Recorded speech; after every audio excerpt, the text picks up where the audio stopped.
Hi friends, இன்றைக்கி என்னென்னா எனக்கே சரி ஓகே நேரமாக எந்திரிச்சாச்சு. ஏன்னா ஷெரீஃப் நேரமாக கிளம்பிட்டான் ஒர்க்குக்கு. அப்படின்னா 7 o'clock தான் ஆகுது. சரி ஓகே நம்ம ஃப்ரீயாக தானே இருப்போம், அப்படியே ஒரு ரோட்டோரமாக வாக்கிங் போகலாம். ஏன்னா இங்கே பக்கத்துலேயே ஒரு பீச் இருக்குது. ஸோ அங்கே எப்படியும் டைம் இன்னைக்கு எப்படியும் போகாது, 6 மணி ஆகும் வரத்துக்கு. ஸோ படம் பார்க்குறதுக்கு ஆல்ரெடி லேப்டாப்லாம் படம் டவுன்லோட் பண்ணி வச்சுட்டு கொடுத்துட்டு போயிட்டாரு. காலையிலே ஒரு மசாலா டீ குடிச்சிட்டேன். அடுத்ததாக சரி போர் அடிக்குதே, நம்ம வாக்கிங் ஜாக்கிங் போகலாம் அப்படின்ட்டு ரெடி ஆக ஆரம்பிச்சிட்டேன்.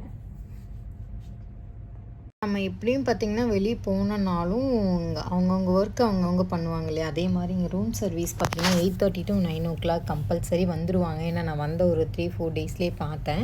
ஸோ அதனால் நம்ம போகிறதுக்கு முன்னாடி கொஞ்சம் திங்ஸ்லாம் எடுத்து வச்சுட்டு போயிடலாம். ஏன்னா டவலு இந்த மாதிரி, அப்புறம் ட்ரெஸ் வாஷ் பண்ணுறதுக்கு போகணும் இல்லையா, இதெல்லாம் நம்ம எடுத்து வச்சிடலாம். அப்படியே எடுத்து வச்சுட்டு கூடவே சன்ஸ்க்ரீனு லோஷன் இதெல்லாம் போட்டுட்டு தண்ணியும் கொஞ்சமாக குடிச்சிட்டு நான் கிளம்ப ஆரம்பிச்சிட்டேன். ஏன்னா நம்ம ரெகுலராக வாக்கிங் போகிறது கிடையாது, எப்பயாச்சும் தான். ஸோ அதுவும் நான் இங்கே இருக்கனால பார்த்திங்கன்னா ஒன்றும் எனக்கு டைமிங் போகணும் இல்லையா. இப்போ நாங்கள் போயிட்டு வந்தோடனே சாப்பிட்றதுக்கு அப்படியே எனக்கு டைமிங் போகும். கூடவே லேப்டாப்பில் படம் இறங்கிச்சான்னு அப்படியே பார்த்துட்டு நானும் கிளம்ப ஆரம்பிச்சிட்டேன். பார்த்தீங்கன்னா நான் வாக் போகிற இடம் எங்கன்னா இங்கே ஒரு பீச் இருக்குது. ஸோ ஆல்ரெடி ஷெரீஃப் கூட்டிகிட்டு போனால எனக்கு தெரியும் அங்கே எல்லாருமே வாக்கிங் போயிட்டுருப்பாங்களா. சரி ஓகே, அங்கேருந்து இங்கே வரத்துக்கு எப்படியும் ஒரு 1 kilometer வரும். லாங் டிஸ்டன்ஸில் தான் நான் சரி வாக்கிங் போகலாம் அப்படின்ட்டு கிளம்பிட்டேன். டாட்டா. இதுதான் நான் சொன்ன பீச்சு இங்கே பாருங்கள். பட் நான் அங்கே போய் வாக்கிங் போயிட்டு வந்துட்டேன். ஸோ இங்கே தான் கொஞ்சம் நிழல் இருக்குது, மீதி இடத்துல ஃபுல்லாக வெயில். ஏன்னா டைம் 8:30 ஆச்சு இல்லையா, அதனால் பாருங்கள் இந்த இடத்துல வெயில் வந்துருச்சு. அது மட்டும் இல்லை, இங்கே ஒரு ஹேபிட் இருக்குது, இங்கே எல்லாருமே மீன் பிடிப்பாங்க. ஸோ நான் அது நைட்டும் பார்த்துருக்கேன், இப்போது டெய்லி பார்க்குறேன். இதோ காட்டுறேன். ஸோ அங்கே தெரிகிறாரு இல்லையா, பார்த்தீங்கன்னா மீன் பிடிச்சிட்டு தான் இருக்காரு. ஸோ தண்ணி பாருங்களேன் எவ்வளோ பளிச்சுன்னு தெரியுதுன்னு.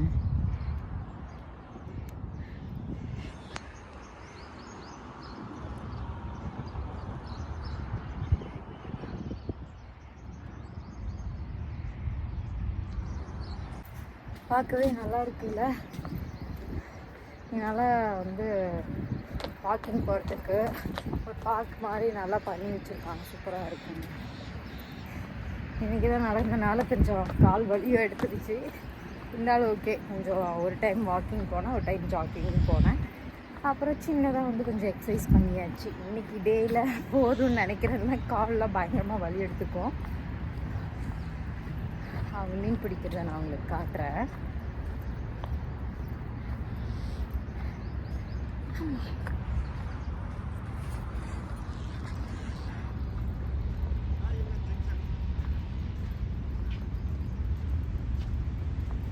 இந்த சைக்கிள் அங்கங்கே ஸ்டாண்ட் பண்ணி வச்சுருப்பாங்க. ஸோ நமக்கு தேவைன்னா அதோட ஆப்போ இல்லை QR கூட இருக்கும். அதில் நம்ம காசு பே பண்ணிவிட்டு எடுத்து யூஸ் பண்ணிவிட்டு இதே மாதிரி வேறு எங்கே ஸ்டாண்ட் இருக்கோ அங்கே நீங்கள் வச்சிடலாம்.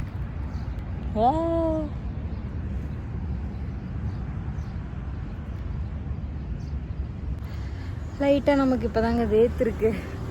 ஸோ அப்படியே கொஞ்சம் உக்காந்துட்டு 2 minutesல போகலாம் அப்படின்ட்டு. ஸோ இங்கே பாருங்களே, இதில் குட்டி குட்டியாக அழகழகாக இருக்குல்ல மரங்க, எவ்வளோ ஷேப்பாக கொண்டு வந்திருக்காங்க பாருங்கள். ரூமுக்கும் அப்படியே சாப்பிட்டுட்டு அப்படியே லிஃப்ட்டில் கிளம்பிட்டேன். பிடிச்சி இருந்தால் லைக் பண்ணுங்கள், ஷேர் பண்ணுங்கள், கமெண்ட் பண்ணுங்கள், முக்கியமாக சப்ஸ்கிரைப் பண்ணி வச்சுக்கோங்க.